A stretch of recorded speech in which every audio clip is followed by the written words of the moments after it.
విశాఖ కేంద్రంగా జనసేన పార్టీ కొత్త రాజకీయ వ్యూహానికి తెరతీస్తోంది. ఉత్తరాంధ్రను వేదికగా చేసుకుని రెండు తెలుగు రాష్ట్రాల్లో జనసేన పార్టీని జనంలోకి తీసుకువెళ్లడానికి కొత్త ప్రణాళికలు రచిస్తోందట. అవమానించిన చోటే అందలమెక్కాలనే నిర్ణయానికి వచ్చిన జనసేన అధినేత పవన్ కళ్యాణ్ విశాఖ నుండే రాజకీయాన్ని నడపడానికి ప్లాన్ చేస్తున్నట్టు కనిపిస్తోంది. ఒకరు కాదు, ఇద్దరు కాదు, ఏకంగా 15,000 మంది క్రియాశీల కార్యకర్తలతో జనసేనుని కొత్త యాక్షన్ ప్లాన్ రెడీ చేస్తున్నారట. అసలు జనసేన పార్టీని జనాల్లో మరో స్థాయికి తీసుకువెళ్లడానికి పవన్ కళ్యాణ్ మనసులో ఉన్న ఆలోచనలేంటి? రెండు తెలుగు రాష్ట్రాల కార్యకర్తల సమావేశానికి విశాఖని ప్రత్యేకంగా ఎన్నుకోవడానికి కారణమేంటి?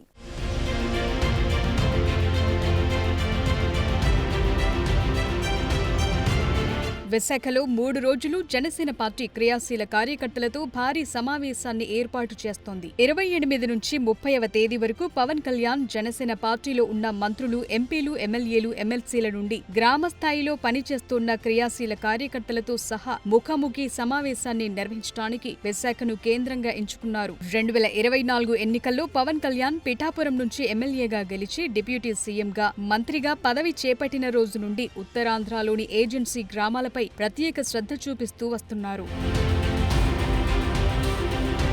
2-3 నెలలకోసారి ఉత్తరాంధ్రలోని ఏజెన్సీ గ్రామాల్లో పర్యటనలు చేస్తూ జనసేన పార్టీని గ్రౌండ్ లెవెల్లో అందరి దృష్టిని ఆకర్షించేలా ప్రభుత్వ పార్టీ కార్యక్రమాలను చక్కబెట్టేస్తున్నారు. ప్రస్తుత అల్లూరి సీతారామరాజు జిల్లాలోని అరకు పార్లమెంట్, పాడేరు, అరకు ఎమ్మెల్యే నియోజకవర్గాల్లో వైసీపీ బలంగా ఉండడంతో ఆ నియోజకవర్గాలను టార్గెట్ చేసి రానున్న ఎన్నికలకు జనసేనను సిద్ధం చేస్తున్నారు అనే ప్రచారం గత సంవత్సర కాలంగా జోరుగా సాగుతోంది. దీనికి తోడు రానున్న పంచాయతీ ఎన్నికల్లోపు జనసేన పార్టీని గ్రామ స్థాయిలో బలోపేతం చేయడానికి పవన్ కళ్యాణ్ కొత్త వ్యూహాలను రచిస్తున్నారట.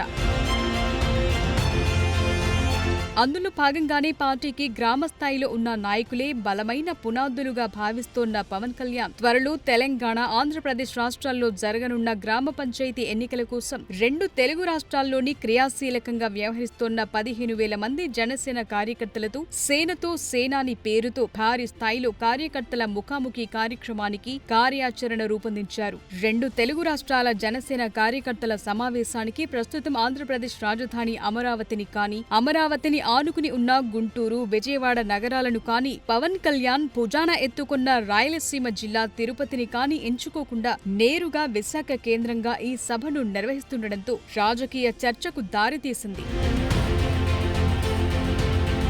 ఆంధ్రప్రదేశ్లో ప్రస్తుతం జనసేన, తెలుగుదేశం, బీజేపీ కూటమి అధికారంలో ఉంది. అధికారం పరంగా 3 పార్టీలు కలిసి ఉన్న పార్టీల పరంగా ఎవరి రాజకీయ గుర్తింపును వారు నిలబెట్టుకునే ప్రయత్నం చేస్తున్నట్టు కనిపిస్తోంది. డిప్యూటీ సీఎంగా బాధ్యతలు చేపట్టిన తర్వాత పవన్ కళ్యాణ్ తన ప్రత్యేక రాజకీయ గుర్తింపును నిలబెట్టుకునే ఆలోచనలో ఉన్నట్లు స్పష్టంగా కనిపిస్తోంది. ముఖ్యంగా ఇప్పటికే టీడీపీ పార్టీ జాతీయ అధ్యక్షుడు చంద్రబాబు, రాష్ట్ర ముఖ్యమంత్రిగా, టీడీపీ జాతీయ ప్రధాన కార్యదర్శి నారా లోకేష్ మంత్రిగా కొనసాగుతూ టీడీపీని రాష్ట్రంలో మరింత బలోపేతం చేయడానికి కృషి చేస్తున్నారు.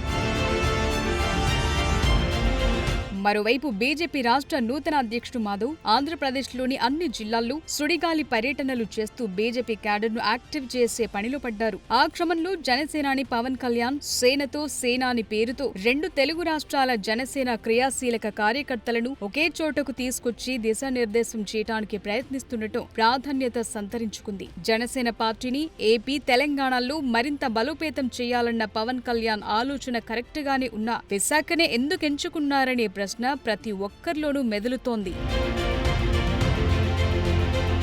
అయితే పవన్ కళ్యాణ్ ఎక్కడ పోగొట్టుకున్నామో, ఎక్కడ అవమానపడ్డామో అక్కడ్నుంచే తమ సత్తా చాటాలని ఆలోచన చేస్తున్నట్లు ఈ కార్యకర్తల సమావేశాన్ని విశాఖలో నిర్వహించడం ద్వారా తెలుస్తోంది. 2019 ఎన్నికల్లో గాజువాక నుంచి పోటీ చేసిన పవన్ కళ్యాణ్ ఘోరంగా ఓడిపోయారు. తరువాత పార్టీని నిలబెట్టుకోవటానికి 2 సార్లు విశాఖ వచ్చినప్పుడు జగన్ ప్రభుత్వ హయాంలో పవన్ కళ్యాణ్ ను ఒకసారి రోడ్డుపైన, మరోసారి హోటల్లోనే నిలబెట్టడం లాంటివి జనసేనాని తీవ్రంగా పరిగణిస్తున్నట్టు చెప్తున్నారు. అందుకే జనసేన పార్టీ అధ్యక్షుడిగా ఓటమి చెందిన విశాఖ నుండి జనసేన పార్టీ రాజకీయ ఎదుగుదలకు కొత్త ఎజెండా రెడీ చేయడానికి విశాఖనే కేంద్రంగా నిర్ణయించుకున్నట్టు తెలుస్తోంది. 2029 ఎన్నికలకు ఇంకా దాదాపుగా 3.5 సంవత్సరాల సమయముంది. ఈ 3.5 సంవత్సరాల్లో పార్టీని బలోపేతం చేయటం, ముఖ్యంగా గ్రామ స్థాయిలో పార్టీ క్యాడర్ను బలంగా తయారు చేయటమే పవన్ కళ్యాణ్ లక్ష్యంగా కనిపిస్తోంది. ముఖ్యంగా 2029 ఎన్నికలకు ఇంకా సమయం ఉన్న పంచాయతీ ఎన్నికల నాటి నుంచే గ్రామాల్లో తమ ఉనికిని పెంచుకోవటానికి జనసేనాని ఈ ప్రయత్నం చేస్తున్నట్టు చెప్తున్నారు. కేవలం ఆంధ్రప్రదేశ్లోని గ్రామాలపైనే దృష్టి పెట్టడం కాకుండా తెలంగాణలోని గ్రామాల్లో కూడా పవన్ కళ్యాణ్ కి ఉన్న అభిమానులను, జనసేన పార్టీ క్యాడర్ ను ఒక తాటిపైకి తీసుకొచ్చి రానున్న పంచాయతీ ఎన్నికల్లో బరిలో నిలపాలనే ఆలోచన చేస్తున్నారట. 2014 ఎన్నికల నాటికి జనసేన పార్టీని స్థాపించిన తరువాత జనసేనాని పూర్తిగా ఆంధ్రప్రదేశ్ రాజకీయాలపైనే ఎక్కువ దృష్టి పెట్టారు. 2024 ఎన్నికల్లో జనసేన పార్టీ అభ్యర్థులు ఎమ్మెల్యేలుగా, ఎంపీలుగా గెలిచి రాష్ట్రంలో మంత్రులుగా పరిపాలనలో భాగస్వాములయ్యారు. ఎమ్మెల్సీలుగా పదవులు చేపడుతున్నారు. వివిధ నామినేటెడ్ పదవుల్లో జనసేన పార్టీ నాయకులు నియమితులవుతున్నారు. ఆ క్రమంలో తెలంగాణలో కూడా జనసేన పార్టీని కీలకమైన పార్టీగా నిలబెట్టడానికి గ్రామ స్థాయిలో ఉండే క్రియాశీల నాయకత్వాన్ని సిద్ధం చేసి కార్యకర్తలకు న్యాయం చేయటానికి సేనతో సేనాని కార్యక్రమానికి రూపకల్పన చేసి విశాఖ వేదికగా తెలంగాణ జన సైనికులను విశాఖ రప్పిస్తున్నట్లు తెలుస్తోంది. ముఖ్యంగా కూటమి పార్టీ అధికారంలో ఉండటం, 3 పార్టీల నాయకులు అమరావతిలో పాగా వేయటంతో అమరావతికి దూరంగా విశాఖలో ఈ కార్యక్రమాన్ని నిర్వహించి కొత్త నిర్ణయాలను కార్యకర్తలకు దిశానిర్దేశం చేయనున్నట్లు చెప్తున్నారు. పవన్ కళ్యాణ్ రాజకీయాల్లోకి వచ్చిన ఈ 11 సంవత్సరాల్లో ఒక పక్క రాజకీయాలు, మరోపక్క సినిమాలు చేస్తూ బిజీగా గడిపేశారు. ఆంధ్రప్రదేశ్లో పూర్తి స్థాయిలో జనసేన సంస్థాగత నిర్మాణం చేయలేకపోయారు. తెలంగాణలో జనసేన పార్టీని పూర్తిగా గాలికొదిలేశారు. ఇప్పుడు మిగిలిపోయిన అరకొర సినిమాలు తప్ప పవన్ కళ్యాణ్ డిప్యూటీ సీఎం హోదాలో మరో 5 ఏళ్లు సినిమాలు చేసే అవకాశం లేదు. దీంతో తెలంగాణ రాష్ట్రంలో కూడా జనసేన పార్టీని నిలబెట్టుకోవటానికి పవన్ కళ్యాణ్ పెద్ద స్కెచ్ వేశారంటున్నారు. సెప్టెంబర్ 2న ఆయన పుట్టినరోజు వేడుకలను 2 తెలుగు రాష్ట్రాల్లో ఘనంగా నిర్వహిస్తారు. దానికి ముందు 2 తెలుగు రాష్ట్రాల క్రియాశీల కార్యకర్తలతో భారీ సమావేశాన్ని నిర్వహించి భవిష్యత్ రాజకీయ ప్రయాణంపై నాయకులకు ఒక క్లారిటీ ఇవ్వనున్నట్లు చర్చ జరుగుతోంది.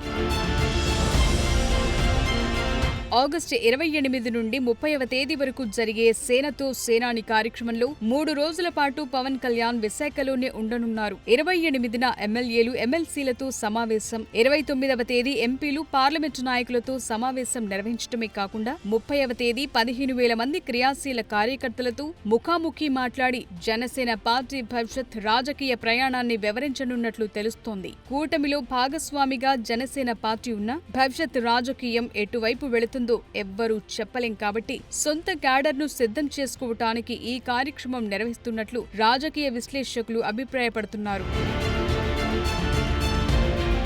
ఈ భారీ సభ కోసం ఇప్పటికే జనసేన ప్రత్యేకంగా 12 కమిటీలను ఏర్పాటు చేసింది. 3 రోజుల పాటు జరిగే జనసేన పార్టీ క్రియాశీల కార్యకర్తల కార్యక్రమానికి ప్రత్యేక ఏర్పాట్లను ఈ 12 కమిటీల నాయకులు ప్రత్యేకంగా పర్యవేక్షిస్తున్నారు. 15,000 మంది కార్యకర్తల సభకు భారీ ఎత్తున ఏర్పాట్లు చేస్తుండటంతో పార్టీ భవిష్యత్ రాజకీయాలకు ఇచ్చే ప్రాధాన్యత ఇక్కడ స్పష్టంగా కార్యకర్తలకు అర్థమయ్యే అవకాశం కనిపిస్తోంది. అయితే జన సైనికుల్లో మాత్రం ఈ మహాసభ తరువాత జనసేన కొత్త పంథాలు అడుగులు వేస్తోందా, లేక ఎన్డీఏ కూటమిలోనే కొనసాగుతుందా అని సందేహాలు వేధిస్తున్నాయట. ఎందుకంటే పవన్ కళ్యాణ్ ను భవిష్యత్ ఏపీ సీఎం గా ఊహించుకుంటున్నారు ఆయన అభిమానులు. అయితే మరో 15 ఏళ్లు చంద్రబాబు రాష్ట్రానికి సీఎం గా ఉండాలని స్వయానా పవన్ కళ్యాణ్ పదే పదే చెప్తున్నారు.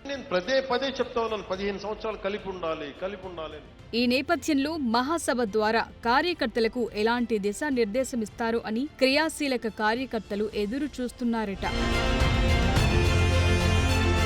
ఇప్పటికీ పవన్ కళ్యాణ్ కు సినిమాల్లో ఉన్న క్రేజ్ కు తోడు డిప్యూటీ సీఎం గా పదవి ఉండడంతో ఈ సభకు మరింత ప్రాధాన్యత పెరిగింది. పవన్ కళ్యాణ్ భవిష్యత్తులో సినిమాల్లో నటిస్తారా లేదా అనే సందేహం పార్టీ క్యాడర్ తో పాటు ఆయన అభిమానులను పట్టి పీడిస్తోంది. దానికి తోడు గ్యాంగ్స్టర్ రోల్లో పవన్ కళ్యాణ్ నటించిన ఓజీ సినిమా విడుదలకు ముందే విశాఖలో మహాసభ జరగటం రాజకీయంగానే కాకుండా సినీ కెరియర్ పై కూడా పెద్ద చర్చకు దారితీస్తోంది.